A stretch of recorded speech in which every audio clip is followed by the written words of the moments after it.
Olha, e a gente ainda continua falando sobre esse Dia Nacional de Combate ao Abuso e à Exploração Sexual contra as crianças e adolescentes. Aqui em Alagoas, a violência sexual contra crianças e adolescentes ainda é crescente e subnotificada. Para você ter uma ideia, de janeiro até agora, já foram instaurados 185 inquéritos policiais e muitos casos sequer foram registrados junto à Polícia Civil. Você vai acompanhar a partir de agora a história de duas jovens que tiveram a infância destruída por criminosos que estavam dentro de casa. São depoimentos fortes de quem busca justiça e precisa encontrar forças para reconstruir suas vidas. Reportagem é de Maria Maciel aqui no Fenômeno e você acompanha a partir de agora. Maria. Medo. Eu tinha medo de contar pro meu pai, pra minha mãe, ele não acreditar. Sofrimento. Trabalhava na noite, acontecia de quando ele chegava de madrugada, tava todo mundo dormindo, ele se aproveitava da situação. Todos os dias, dezenas de crianças e adolescentes são vítimas de violência sexual. De janeiro a abril deste ano, o Disque 100 registrou mais de 17 mil violações sexuais em todo o país. A maioria dos crimes aconteceu dentro de casa. As estatísticas já demonstraram que normalmente as pessoas que praticam abusos sexuais são do convívio da criança. Usam desse fato de ter a proximidade e a confiança da família para que possam abusar. É difícil para as vítimas de violência sexual falar sobre o assunto. Relembrar momentos tão dolorosos causa desconforto, machuca. É por isso que quebrar o silêncio é, antes de tudo, um ato de coragem. Coragem que duas adolescentes tiveram de contar a sua história. São depoimentos que a gente traz a partir de agora, de duas meninas que sofreram abuso sexual desde a infância. Essa adolescente tem 17 anos e foi abusada durante toda a infância pelo próprio irmão por parte de mãe. Eu achava normal, né? É porque quando eu fui crescendo eu fui vendo. Aí ele começava a bater em mim, todos os dias eu tinha medo de contar pra alguém. Ele batia e te ameaçava? Ameaçava. E ele dizia o quê? Que não era pra contar, senão ele batia em mim. Aí eu tinha medo de contar pro meu pai, pra minha mãe não acreditar. Vocês estavam sempre sozinhos? Em que momentos acontecia esse abuso?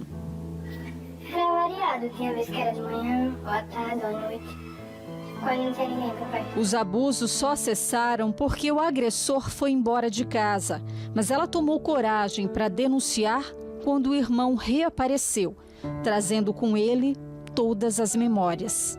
Não gostava da presença dele. Aí eu tava chorando, tendo crise. Aí até que eu contei pro meu namorado porque eu não tava mais aguentando. Aí ele me orientou a falar com meus pais sobre isso. E aí você contou primeiro pro seu pai, pra sua mãe? Pro meu pai, primeiro. E como é que foi a reação dele? Ele ficou sem acreditar, né, no começo, mas depois ele ficou do meu lado. E também falou pra mim fazer BO, me ajudou dessa forma. E o que você espera daqui pra frente? Vocês registraram, né, boletim de ocorrência. O que você espera? Eu espero que ele pague, né? Pelas coisas que ele fez. Dados da Delegacia de Crimes contra a Criança e Adolescente em Alagoas, de janeiro até agora foram abertos 185 inquéritos de violência e abuso sexual. 20 pessoas foram presas e 343 medidas expedidas pela Justiça. A delegada Bárbara Reis explica que nem sempre as vítimas entendem o que é um abuso e que é preciso a família estar atenta aos sinais. Normalmente, algumas crianças até não verbalizam de pronto, né, que estão sendo abusadas. Ou mesmo nem entendem que estão sendo abusadas, principalmente as menores. Mas elas mudam o comportamento, elas ficam mais arredias, ou às vezes até assim ficam sem querer comer, dificuldades para o sono. Então existem assim possibilidades de a família ir identificando alguns sinais. Essa adolescente era abusada pelo padrasto desde os 4 anos de idade. E só aos 10 viu que algo estava errado. Na escola estava com um programa quanto ao abuso, para as crianças entenderem que aquilo não era um certo carinho. Então eu já cheguei em casa com a mente mais mais aberta e se percebi que aquilo não era certo. Quando passou a dizer não, começaram as ameaças. Desde que eu me dei conta que eu comecei a dizer que eu não queria aquilo, que se ele continuasse ele iria machucar minha mãe.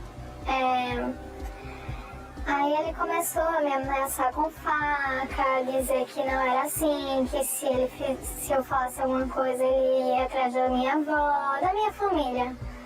E isso para uma criança afeta bastante, até para um adolescente ou um adulto, eu acho que causa um impacto muito grande. E nisso você se calava, sofria sozinha. Exatamente. Ele tinha discutido muito sério com a minha mãe e tinha decidido partir para bater tanto em mim quanto nela. Aí ali foi o momento em que eu vi que não dava mais. Como a minha mãe voltou para ele, eu disse não está certo.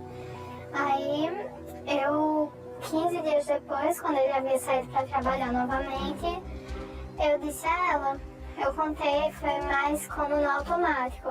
O abusador foi preso e condenado, mas o trauma persiste. É bem complicado lembrar, porque não é algo que acabou faz tempo, é algo tão recente ainda. E são memórias muito frescas na nossa cabeça. E às vezes é bastante lembrar algumas cenas, alguns momentos. Dados do Ministério Público Estadual mostram que o número de denúncias aumentou, mas o combate aos crimes de violência sexual contra crianças e adolescentes também se fortaleceu. O número crescente de notificações, apesar de ser preocupante, de trazer a nós essa constatação de que nós vivemos numa sociedade em que é preciso superar essa cultura do estupro, mas esse crescente número de notificações representa um resultado muito positivo de um trabalho que o Ministério Público tem feito desde 2018. Criamos aí o projeto Abuso Sexual Notificar é Preciso e conseguimos então trabalhar essa ideia de que descobrirmos quem são aqueles órgãos de primeiro contato que podem perceber que alguém, uma criança ou uma adolescente, for abusada sem testemunhas, porque ela vai apresentar características comuns para quem sofreu esse tipo de crime. A rede de apoio existente também é fundamental para que as vítimas tenham o acompanhamento necessário. O Ministério Público está ali na cabeça dessas ações ou dessa fiscalização de funcionamento dessa rede para que isso funcione no geral, tanto criminal, tanto sobre a ótica protetiva, para que a gente tenha o tratativo, o curativo, para que aquela criança supere da melhor forma, não só a criança, mas a família supere aquilo da melhor forma possível. E o que você diria, para as outras meninas que podem estar passando por essa mesma situação? Tem que pedir ajuda, porque ninguém é obrigado a aguentar as coisas sozinho, calado. Matéria muito interessante e forte, para que todos nós possamos refletir e prestar atenção quando uma criança ou um adolescente pedir ajuda. Pensem nisso.